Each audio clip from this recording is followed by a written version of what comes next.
ഈ കഴിഞ്ഞ പാരീസ് ഒളിമ്പിക്സിന് ശേഷം ഏറ്റവും കൂടുതൽ ആരാധകർ ഉണ്ടാക്കിയെടുത്ത ഒരാളാണ് മനു ഭാക്കർ. വലിയ സോഷ്യൽ മീഡിയ അറ്റൻഷനും അതേപോലെ തന്നെ ഒരു പ്രേക്ഷക പ്രീതിയൊക്കെയാണ് മനുവിന് ഒളിമ്പിക്സിന് ശേഷം ലഭിച്ചിട്ടുള്ളത്. പാരീസ് ഒളിമ്പിക്സിൽ ഇരട്ട വെങ്കലവുമായി തിളങ്ങിയ ഹരിയാനക്കാരിയായിട്ടുള്ള മനു ഇപ്പോൾ പ്രമോഷൻ പരിപാടികളിലും സോഷ്യൽ മീഡിയകളിലെ ഇടപെടലും ഒക്കെ ആയിട്ട് വളരെ സജീവമായിട്ട് ഇങ്ങനെ ലൈവായി നിൽക്കുകയാണ്. പാരീസ് ഒളിമ്പിക്സിന് ശേഷം തന്റെ ജീവിതം എങ്ങനെ മാറി എന്നുള്ള മനുവിന്റെ പുതിയൊരു അഭിമുഖമാണ് ഇപ്പോൾ ട്രെൻഡിങ്ങിലുള്ളത്. ഇത്തവണ സ്വർണം ഒന്നും നേടാനായില്ലെങ്കിലും അടുത്ത ഒളിമ്പിക്സിൽ സ്വർണം നേടുക തന്നെയാണ് മനുവിന്റെ ഏറ്റവും വലിയ ലക്ഷ്യമായിട്ടുള്ളത്. കടുത്ത പരിശീലനവും മത്സരവും കഴിഞ്ഞതിന് ശേഷം കുറച്ചു നാളുള്ള ഈ ഒരു കുഞ്ഞു ഗ്യാപ്പിലുള്ള ഇടവേള ആസ്വദിക്കുകയാണ് മനു ഇപ്പോൾ. ഒളിമ്പിക്സിന് ശേഷമുള്ള ജീവിതത്തെ കുറിച്ച് മനു പറയുന്നത് ഇങ്ങനെയാണ്: ഇപ്പോഴുള്ള ഈ 3 മാസക്കാലം കോച്ച് എനിക്കൊരു കൂൾ ഓഫ് ടൈം ആണ് തന്നിട്ടുള്ളത്. വിശ്രമത്തിനും ചെറിയ പരിക്കുകൾ ഭേദമാക്കാനുമാണ് ഞാൻ ഈ സമയം ചിലവഴിക്കുന്നത്. നവംബറിൽ വീണ്ടും മനുവിന്റെ പരിശീലനം തുടങ്ങാനിരിക്കുകയാണ്. മനു ഷൂട്ടിംഗ് റേഞ്ചിലേക്ക് അടുത്ത വർഷത്തിന്റെ ആദ്യത്തോട് തന്നെ തിരികെ എത്തുമെന്നാണ് ഇതുവരെ അറിയിച്ചിട്ടുള്ളത്. ഇത്തവണ സ്വർണം പിഴച്ചെങ്കിലും മനുവിന് അടുത്ത ഒളിമ്പിക്സിൽ സ്വർണം നേടുക എന്നത് തന്നെയാണ് അവരുടെ ഏറ്റവും വലിയ ലക്ഷ്യമായിട്ടുള്ളത്. ആ നേട്ടത്തിലേക്ക് ഇനി ഒരു പടി അകലമേ ഉള്ളൂ എന്നാണ് എന്റെ മനസ്സ് പറയുന്നത്. ശരിയായ പാതയിലാണ് ഞാൻ മുന്നോട്ട് നീങ്ങുന്നത്.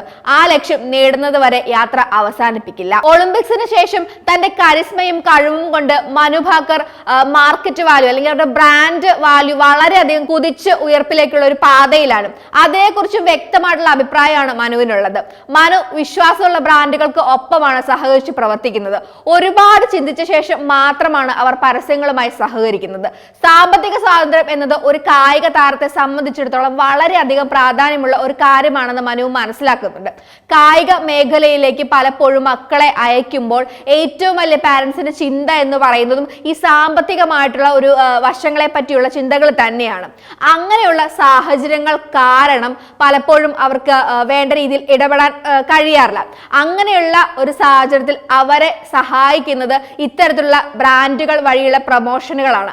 അതിനെ ഞാൻ ഉപയോഗപ്പെടുത്തുന്നു എന്നാണ് മനു ഈ ബ്രാൻഡ് വാല്യൂവിനെ പറ്റി പ്രതികരിച്ചിട്ടുള്ളത്. ഇതിന്റെ ഒപ്പം ചേർത്ത് വെക്കേണ്ട ഒരു കാര്യം എന്ന് പറയുന്നത് മനുവിന് സോഷ്യൽ മീഡിയയിൽ വളരെ വലിയ പ്രാധാന്യമാണ് ഇപ്പൊ കിട്ടിക്കൊണ്ടിരിക്കുന്നത്. മനുവിനുള്ള സോഷ്യൽ മീഡിയയിലുള്ള അവർക്ക് ഇപ്പോൾ കിട്ടുന്ന ആ ഒരു പ്രീതിയെ പറ്റിയുള്ള ചോദ്യങ്ങളോടും അവർ പ്രതികരിക്കുകയുണ്ടായിട്ടുണ്ടായിരുന്നു. സോഷ്യൽ മീഡിയയിൽ സജീവമായതിനെ കുറിച്ച് മനു പറഞ്ഞത് ഇങ്ങനെയായിരുന്നു: സോഷ്യൽ മീഡിയ ലൈഫും പല മേഖലകളുമായി ബന്ധപ്പെടുന്നതിൽ താൻ വളരെയധികം ആസ്വദിക്കുന്നുണ്ട് ഈ ഒരു കാര്യത്തെ എന്നാണ്. മനു ഈ സോഷ്യൽ മീഡിയയിൽ കൊടുക്കുന്ന സമയം എന്ന് പറയുന്നത് കുറച്ചു കാലത്തേക്ക് അവർക്ക് തന്നെ അനുവദിച്ചു നൽകിയിട്ടുള്ള ഒരു സമയമാണ്. പക്ഷെ എങ്ങനെയായാലും ഇതൊന്നും ഈ താരപ്പൊലിമയോ അല്ലെങ്കിൽ ഇൻസ്റ്റഗ്രാമിലെയോ മറ്റുള്ള സോഷ്യൽ മീഡിയയിലെയോ ഒന്നും അവരുടെ പൊലിമ സ്പോർട്സിനെ ബാധിക്കില്ല എന്ന് അവർക്ക് ഉറപ്പുണ്ട്. എപ്പോഴും മനുവിന്റെ ലക്ഷ്യം എന്ന് പറയുന്നത് അത് സ്പോർട്സിന് തന്നെയാണ്.